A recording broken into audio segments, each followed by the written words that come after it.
Las venas abiertas de América Latina, por Eduardo Galeano. Parte 7. Como se decía en el siglo XVII, España es como la boca que recibe los alimentos, los mastica, los tritura para enviarlos enseguida a los demás órganos, y no retiene de ellos, por su parte, más que un gusto fugitivo o las partículas que por casualidad se agarran a sus dientes. Citado por Gustavo Adolfo Otero. Los españoles tenían la vaca, pero eran otros quienes bebían la leche. Los acreedores del reino, en su mayoría extranjeros, vaciaban sistemáticamente las arcas de la Casa de Contratación de Sevilla, destinadas a guardar bajo 3 llaves y en 3 manos distintas los tesoros de América. La corona estaba hipotecada. Cedía por adelantado casi todos los cargamentos de plata a los banqueros alemanes, genoveses, flamencos y españoles. También los impuestos recaudados dentro de España corrían, en gran medida, esta suerte. En 1543, un 65% del total de las rentas reales se destinaba al pago de las anualidades de los títulos de deuda. Solo en mínima medida la plata americana se incorporaba a la economía española, aunque quedara formalmente registrada en Sevilla. Iba a parar a manos de los Fugger, poderosos banqueros que habían adelantado al Papa los fondos necesarios para terminar la Catedral de San Pedro, y de otros grandes prestamistas de la época, al estilo de los Wessler, Schetz, Grimaldi. La plata se destinaba también al pago de exportaciones de mercaderías no españolas, con destino al Nuevo Mundo.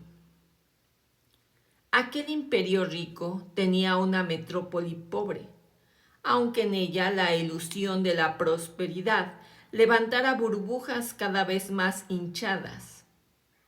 La corona abría por todas partes frentes de guerra, mientras la aristocracia se consagraba al despilfarro y se multiplicaban, en suelo español, los curas y los guerreros, los nobles y los mendigos, al mismo ritmo frenético en que crecían los precios de las cosas y las tasas de interés del dinero. La industria moría al nacer en aquel reino de los vastos latifundios estériles, y la enferma economía española no podía resistir el brusco impacto del alza de la demanda de alimentos y mercancías que eran la inevitable consecuencia de la expansión colonial. El gran aumento de los gastos públicos y la asfixiante presión de las necesidades de consumo en las posesiones de ultramar agudizaban el déficit comercial y desataban al galope la inflación. Colbert escribía: cuanto más comercio con los españoles tiene un Estado, más plata tiene. Había una aguda lucha europea por la conquista del mercado español que implicaba el mercado y la plata de América. Un memorial francés de fines del siglo XVII nos permite saber que España solo dominaba por entonces el 5% del comercio con sus posesiones coloniales de más allá del océano. Pese al espejismo jurídico del monopolio, cerca de una tercera parte del total estaba en manos de los holandeses y flamencos. Una cuarta parte pertenecía a los franceses.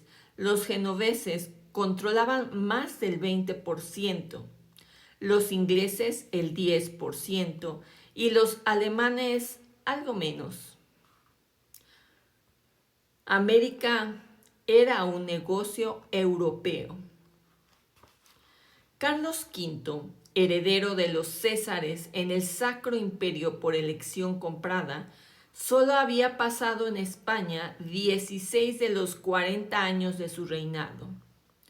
Aquel monarca de mentón prominente y mirada de idiota, que había ascendido al trono sin conocer una sola palabra del idioma castellano, gobernaba rodeado por un séquito de flamencos, rapaces, a los que extendía salvoconductos para sacar de España mulas y caballos cargados de oro y joyas, y a los que también recompensaban otorgándoles obispados y arzobispados, títulos burocráticos y hasta la primera licencia para conducir esclavos negros a las colonias americanas. Lanzado a la persecución del demonio por toda Europa, Carlos V extenuaba el tesoro de América en sus guerras religiosas. La dinastía de los Habsburgo no se agotó con su muerte. España habría de padecer el reinado de los Austria durante casi 2 siglos.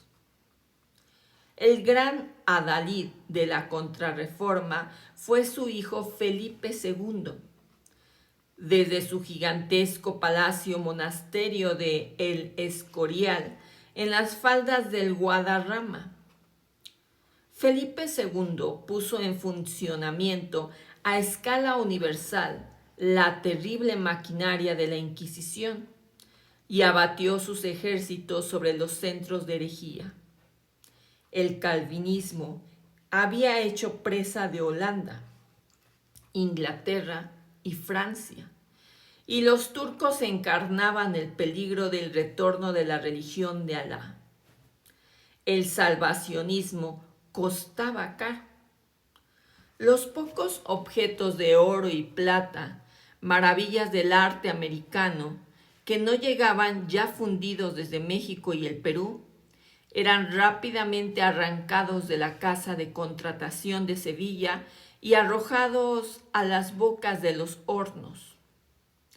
Ardían también los herejes o los sospechosos de herejía, achicharrados por las llamas purificadoras de la Inquisición.